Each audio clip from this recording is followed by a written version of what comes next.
ছাত্র জনতার অভ্যুত্থানে শেখ হাসিনা সরকারের পতনের পর জনরোষ থেকে বাঁচতে এবং গ্রেপ্তার এড়াতে আত্মগোপনে চলে যাচ্ছেন বিগত আওয়ামী লীগ সরকারের মন্ত্রী, সংসদ সদস্য, দলটির বিভিন্ন পর্যায়ে নেতাকর্মী সহ পুলিশের বেশ কয়েকজন ঊর্ধ্বতন কর্মকর্তা। এরই মধ্যে অনেকে গোপনে সীমান্ত পাড়ি দিয়ে দেশ ছেড়েছেন। দালাল ও ইমিগ্রেশনকে ম্যানেজ করে পালাতে গিয়ে প্রতারণার শিকার কেউ কেউ গ্রেপ্তারও হচ্ছেন। দালাল সিন্ডিকেটের সহায়তায় কেউ কেউ ভারতে ঢুকতে কোটি টাকাও দিয়েছেন। তবে 20 লাখের নিচে কেউ ঢুকতে পারেননি বলে বিশ্বস্ত একাধিক সূত্রে জানা গেছে।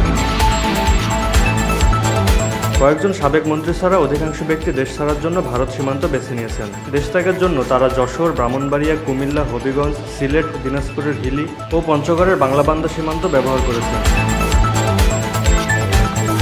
শেখ হাসিনা পালিয়ে যাওয়ার পর 5ই আগস্ট মধ্যরাতে খোদ আওয়ামী লীগের সাধারণ সম্পাদক ওবায়দুল কাদের যশোরে চলে যান।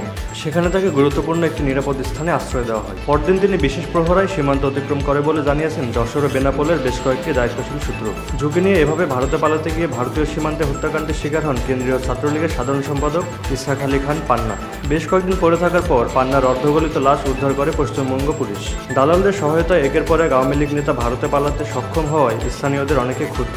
এ কারণে এলাকায় অপরিচিত কাউকে দেখে সন্দেহ হলে তাদের ধরে বিজিবির হাতে তুলে দেওয়া হচ্ছে।